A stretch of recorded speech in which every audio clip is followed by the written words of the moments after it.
They chose him. Let them die.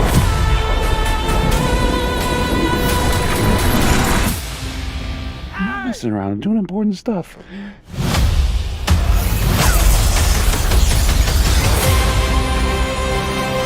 Hey, buddy.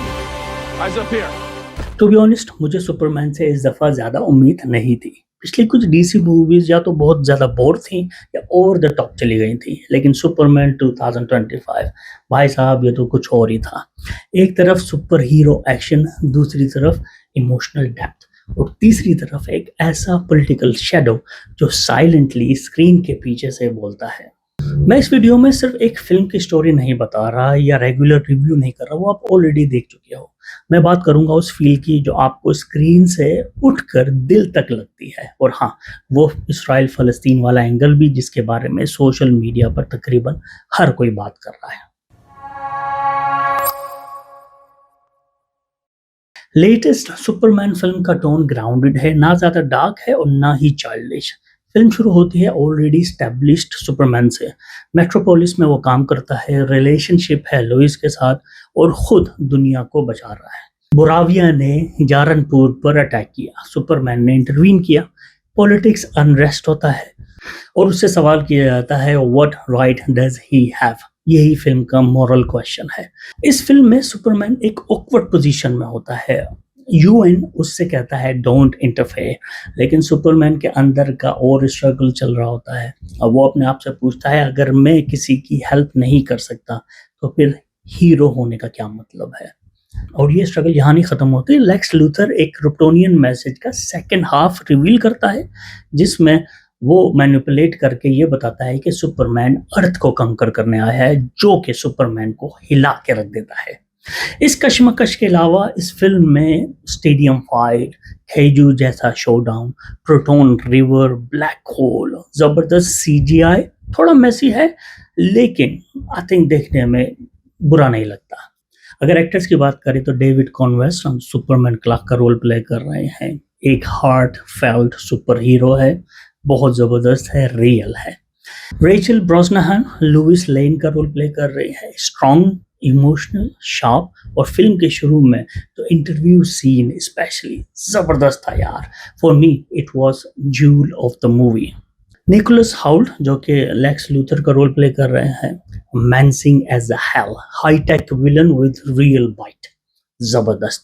और supporting cast में Krypto dog steals the heart, Green Lantern भी आपको देखने को मिलेगा और सुपर गर्ल कैमियो भी, जो कि ऑडियंस को एंगेज रखती है, पर थोड़ी अनइवन स्टोरी के बावजूद काफी बज क्रिएट कर रही है यह फिल्म। अच्छा, अगर देसी लेंस से देखा जाए ना तो सुपरमैन इज एन इमिग्रेंट, एक रेफ्यूजी है। देखो, देसी ऑडियंस के लिए सुपरमैन सिर्फ एक फ्लाइंग मशीन नहीं होता। क्या आपने कभी सोचा सुपरमैन खुद भी तो एक रेफ्यूजी है, क्रिप्टॉन से जमीन पर आया, अपनी माँ बोलती जबान भूल गया, नया कल्चर उसमें एडजस्ट हो गया और फिर भी उस दुनिया को बचा रहा है जो उससे कभी अपना नहीं समझती। यही रीजन है कि मुझे लगता है सुपरमैन स्टोरी हमेशा इमिग्रेंट्स और ऑप्रेस्ड कम्युनिटी की स्टोरी रही है, और जेम्स गन ने इस एंगल को इस दफा बहुत क्लियरली डिफाइन किया है।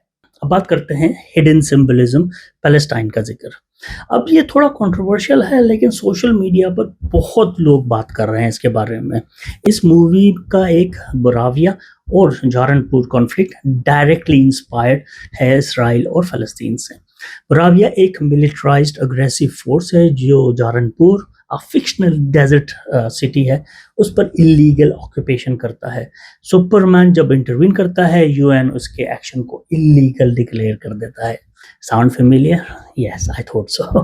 कुछ सीन्स में ओपनली रिजेम्बलेंस है इसराइल और फलस्तीन कॉन्फ्लिक्ट की। Air strikes on civilians, disputed borders, refugees briefly दिखाए गए हैं फरियाद करते हुए, और एक मोमेंट जहां सुपरमैन क्लियरली एक ऑक्यूपाइड टेरिटरी में नो फ्लाई जोन ब्रेक कर रहा है। लेकिन जेम्स गन ने खुद क्लैरिफाई नहीं किया कि ये फलस्तीन और इसराइल के कॉन्फ्लिक्ट से इंस्पायर्ड है या नहीं, इसलिए लोग डिवाइडेड हैं। कुछ कह रहे हैं कि ये इंटरनेशनल पॉलिटिक्स का मेटाफोर है और कुछ बोल रहे हैं ये कोइंसिडेंशियल मेटाफोर है। मुझे पर्सनली लगता है कि फिल्म एक मॉरल क्वेश्चन रेज करती है कि जब एक सुपर पावर, चाहे सुपरमैन हो या कोई कंट्री, किसी ऑप्रेस्ड नेशन की मदद करता है तो क्या वो हीरो होता है या इलीगल एक्टर? ये डाउट ही शायद इस फिल्म का स्ट्रेंथ है। फिल्म स्पून फीड नहीं करती, व्यूअर्स खुद से पूछते हैं क्या जस्टिस यूनिवर्सल है या कॉन्टेक्स्ट स्पेसिफिक। लेकिन मेरे लिए एक डायलॉग स्टैंड आउट करता है इस फिल्म में, वो ये है कि पीस तभी आता है जब जस्टिस सिर्फ पावरफुल के लिए ना हो। ये लाइन डायरेक्टली दिल में लगती है, स्पेशली जब आप न्यूज़ फॉलो करते हो जो आजकल रिसेंटली हो रहा है। What I felt personally, film देखते वक्त मैंने सिर्फ सुपरमैन नहीं देखा, मैंने एक इंसान देखा जो कॉन्स्टेंटली फंसा हुआ है बिटवीन रूल्स, लॉज, पॉलिसी और व्हाट इज राइट। मुझे लगा डीसी ने इस दफ़ा फाइनली एक फिल्म बनाई है जो अपने वक्त से जुड़ी हुई है, बिना प्रीची हुए।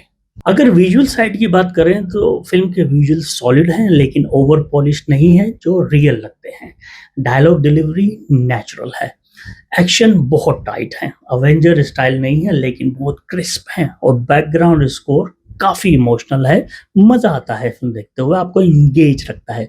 और सुपरमैन का जो रोल है वो बहुत ऑनेस्टली प्ले किया गया है, no over confident, no confusion, बस रियल। तो मैं कहूँगा अगर आप एक पॉपकॉर्न ब्लॉकबस्टर मूवी चाहते हो तो आपको मिल जाएगी, हज़ारों हैं। लेकिन अगर आप एक ऐसी कहानी चाहते हो जिसमें इमोशनल टच हो या पॉलिटिकल शैडो हो और एक देसी लेंस से रिलेटेबल सप्रेस्ड का स्ट्रगल दिखता हो तो Superman 2025 is definitely worth your time. लेकिन एक बात ज़रूर कहूँगा, कभी कभी एक सुपर हीरो फिल्म भी आपको पॉलिटिक्स, जस्टिस और एम्पैथी के बारे में सोचने पर मजबूर कर देती है, और यही आर्ट का असली काम है। अगर आपने फिल्म देखी है तो कमेंट से मुझे बताइए आपको बुराविया और जारनपुर का कॉन्फ्लिक्ट किसी रियल वर्ल्ड सिचुएशन से मिलता हुआ लगा। लाइक करें और शेयर करें अगर आपको मेरा पर्सपेक्टिव वैल्यूबल लगा, और अगर आप नए हैं इस चैनल पे तो प्लीज़ सब्सक्राइब करें और मत भूलिए, मैं हूँ फवाद, मिलता हूँ अगले एपिसोड में एक और अनफिल्टर्ड रिव्यू के साथ। अस्सलाम वालेकुम।